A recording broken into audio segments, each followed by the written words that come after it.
ज़्यादा इसीलिए है क्योंकि जो उसके गोल्डन ईयर्स हैं 17.5 से 21 साल, वो तो उसने सेना को दे दिए, जिसमें वो अपनी ग्रेजुएशन कंप्लीट कर सकता था, पीजी के कोर्सेज में अप्लाई कर सकता था, कंपटीशन की तैयारी कर सकता था। 21 साल की उम्र में जब वो सेना से रिटायर होकर आएगा तो वो कहाँ जाएगा, कौन सी प्रिपरेशन करेगा, किस कंपटीशन की तैयारी करेगा या कौन से कॉलेजेस हैं। ऐसे युवा जो कि 2-2 साल से परीक्षा का इंतज़ार कर रहे हैं और यकायक आप उनको बोलते हैं कि भैया अब जो आपकी नियुक्ति होगी वो मात्र। एलजेपी के राष्ट्रीय अध्यक्ष चिराग पासवान आज यानी शुक्रवार को सेना में बहाली की नई प्रक्रिया अग्निपथ के विरोध में प्रेस वार्ता किए। इस दौरान उन्होंने कहा कि केंद्र सरकार इस योजना को लेकर आई है जिसे तुरंत वापस लेना चाहिए। उन्होंने कहा कि ये युवाओं के हित में नहीं, इससे बेरोजगारी और ज्यादा बढ़ेगी। क्या कुछ कहा चिराग पासवान ने, आइए आपको सुनाते हैं। विषय को लेकर की जा रही है उससे न सिर्फ बिहार बल्कि देश भर के युवा इस अग्निपथ योजना के माध्यम से जो अपनी अग्नि परीक्षा दे रहे हैं उसको लेकर इस प्रेस वार्ता को रखा गया है। उनके समर्थन में इस प्रेस वार्ता को आयोजित किया गया है। मैंने और लोक जनशक्ति पार्टी रामविलास ने कल ही एक पत्र के माध्यम से पार्टी की राय और अग्निपथ के विरोध में अपनी बातों को केंद्र सरकार, मौजूदा रक्षा मंत्री आदरणीय राजनाथ सिंह जी के समक्ष हम लोगों ने अपने विचारों को रखा कि क्यों लोक जनशक्ति पार्टी रामविलास अग्निपथ योजना का विरोध करती है। और जिस तरीके से पिछले 2 दिन से जब से इस योजना की घोषणा हुई है तब से लेकर अभी तक जिस तरीके से सड़क पर छात्र अपने विरोध को निरंतरता में दर्ज करा रहे हैं, और सिर्फ बिहार में ही नहीं, देश का शायद ही अब कोई ऐसा राज्य बचा होगा, हरियाणा, राजस्थान, उत्तर प्रदेश, आज तो दिल्ली में भी जिस तरीके से जंतर मंतर आईटीओ के सामने इस तरीके का प्रदर्शन किया जा रहा है, ये अपने में दर्शाता है कि पूरे देश का युवा एकजुट है इस योजना के विरोध में। और कारण भी है भाई, जिस तरीके से 4 साल के कार्यकाल में के बाद आप एक युवा को 21 साल की उम्र में आप उसकी रिटायरमेंट कर देते हैं। भारत एक युवा देश है और ये ताकत है हमारी आज की तारीख में। इस योजना से जो आज हमारा एसेट है वो कल को लायबिलिटी बन जाएगा भैया। 4 साल के बाद वो युवा जाएगा कहाँ? आपने विभिन्न तरीके के प्रावधान रखे, ऐसा हो जाएगा, ऐसा किया जाएगा, ऐसा किया जा सकता है, सब एजम्पशंस हैं, सब एंटिसिपेशंस हैं। इसमें कोई ठोस योजना की भैया 21 साल की उम्र में जब वो युवा बेरोजगार हो जाएगा, जब वो रिटायर हो जाएगा तो उसके बाद उसके भविष्य का क्या? भाई आज उसके भविष्य की चिंता करने वाला कोई नहीं है। आज देश में बेरोजगारी इतनी बढ़ गई है तो कैसे मान ले हम लोग कि 21 साल की उम्र में, और वो 21 साल की उम्र नुकसानदेह ज़्यादा इसीलिए है क्योंकि जो उसके गोल्डन ईयर्स हैं 17.5 से 21 साल, वो तो उसने सेना को दे दिए, जिसमें वो अपनी ग्रेजुएशन कंप्लीट कर सकता था, पीजी के कोर्सेज में अप्लाई कर सकता था, कंपटीशन की तैयारी कर सकता था।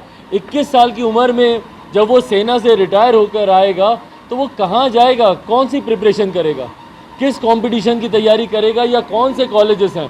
ब्रिज कोर्सेज की आपने बात की, पर कौन से ब्रिज कोर्सेज आप बना के देंगे? वो युवा जो 17 से 21 साल में अपनी पढ़ाई कंप्लीट कर सकता था, अपने भविष्य के निर्माण की कल्पना कर सकता था, और 21 साल के बाद स्थायी रूप से जब वो अपने रोजगार को लेकर या अपने व्यवसाय को लेकर स्थापित होता, कर दिया। तो इस योजना में जितने लूपहोल्स हैं, मैं ये नहीं मानता कि भैया जल्दबाजी में बनी ये योजना है। जहाँ तक मेरी जानकारी है, सालों से इस योजना के ऊपर मंथन चल रहा था, चर्चा चल रही थी। अगर इतना मंथन, इतना चर्चा होने के बावजूद योजना के आते ही डे 1 अगर आपको अमेंडमेंट लाना पड़ा तो इसका मतलब इस योजना में राय मशवरा नहीं लिया गया। भाई जब आप एक इतनी बड़ी योजना, देश के इतने बड़े वर्ग से जुड़ी हुई योजना, युवाओं से जुड़ी हुई योजना का जब आप निर्माण करते हैं तो क्यों नहीं तमाम स्टेक होल्डर से बात की जाती है?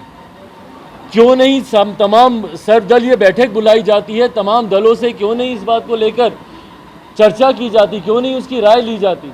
और जितने स्टेक होल्डर्स हैं, हम लोगों ने कृषि कानून में भी हम लोगों ने देखा कि भैया जो स्टेक होल्डर है, जो मेन स्टेक होल्डर है किसान, उन्हीं से ही मशवरा नहीं लिया गया। अंतोगत्वा क्या हुआ परिणाम? भाई हजारों की संख्या, लाखों की संख्या में साल भर से ज़्यादा तक किसान धूप, गर्मी, धूल, मिट्टी, बरसात सहते रहे, प्रताड़नाएं सहते रहे। सैकड़ों की संख्या में किसान मारे गए और उसके बाद जाकर आपको वो कृषि कानून आपको वापस लेने पड़े। तो भैया क्यों नहीं आप पूर्व में ही जितने स्टेक होल्डर्स हैं, इसमें क्यों नहीं युवाओं की एक कमेटी का गठन किया गया, युवाओं को बुलाया गया, क्यों नहीं उनसे मशवरा लिया गया कि भैया बताइए, हम आपके लिए हम ऐसी योजना लेकर आ रहे हैं, आपके हिसाब से इसमें क्या क्या लूप होल्स हैं। आज जो आपने 21 से 23 साल उम्र सीमा आपने बढ़ाई, ये सिर्फ इसी साल की नियुक्ति के लिए, ये इन्होंने कोई ऐसा नहीं कि लंबे समय के लिए बढ़ाई है, ये सिर्फ फर्स्ट टर्म में जो नियुक्तियां होंगी उसको आपने 21 से 23 साल किया है। क्यों? क्योंकि पिछले 2 साल से भर्तियां नहीं हो रही थी। भाई ये तो सबको पता है कि कोरोना की वजह से भर्तियां बंद है। विडंबना हमारे देश की ये ज़रूर है कि इसी कोरोना काल में अनेकों राज्यों में चुनाव हो जाते हैं, पर युवाओं से जुड़ी हुई भर्तियों पर रोक लग जाती है। ये अजीब विडंबना है हमारे प्रदेश की, हमारे देश की। चुनाव में कहीं रोक नहीं लगी, बड़े से बड़े, छोटे से छोटे राज्यों में। और अगर मेरी जानकारी सही है तो मुझे लगता है 8-10 राज्यों में इन 2 सालों में कोरोना काल के दौरान चुनाव कराए गए। पर इसी कोरोना महामारी का हवाला देकर आपने भर्तियों को रोकने का आपने काम किया। 2019 से लेकर अभी तक कोई भर्ती नहीं हुई। जिस बच्चे ने 2 साल पहले ही मेडिकल, फिजिकल सब अपना क्लियर करवा के बैठे, आज यकायक कल परसों जो आपने घोषणा की उसके भविष्य को आपने अधर में लटका दिया। संभवतः कुछ जगह से जानकारी ऐसी आ रही है कि 1-2 युवाओं ने इस घोषणा से निराश होकर उन्होंने आत्मदाह तक कर लिया। हरियाणा से ऐसी खबर आ रही है, राजस्थान से ऐसी खबर आ रही है।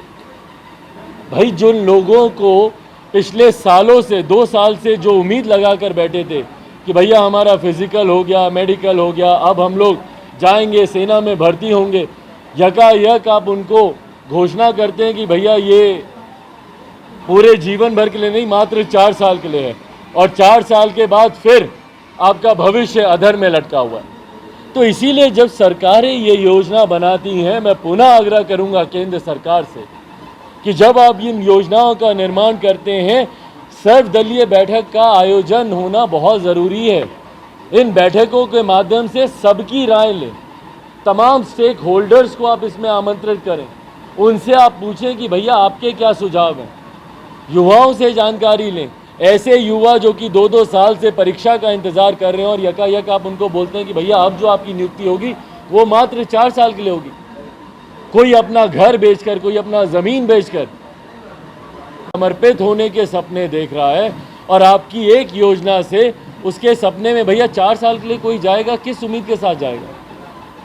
उसके अंदर किस तरीके की भावनाएं चल रही होंगी? क्या देश समर्पण की भावना चल रही होगी, या 4 साल के बाद वो पुनः सड़क पर आ जाएगा? उस भविष्य के अधर में लटकने को लेकर उसका मन, उसका दिमाग, उसका मस्तिष्क चिंता में होगा। तो इसीलिए रक्षा मंत्री जी से कल लिखित पत्र के माध्यम से लोक जनशक्ति पार्टी ने यह आग्रह किया है कि इस योजना को तत्काल प्रभाव से इसको रद्द किया जाना चाहिए, और उसके अलावा मुझे नहीं लगता कोई विकल्प है। भैया कितने अमेंडमेंट्स आप करेंगे?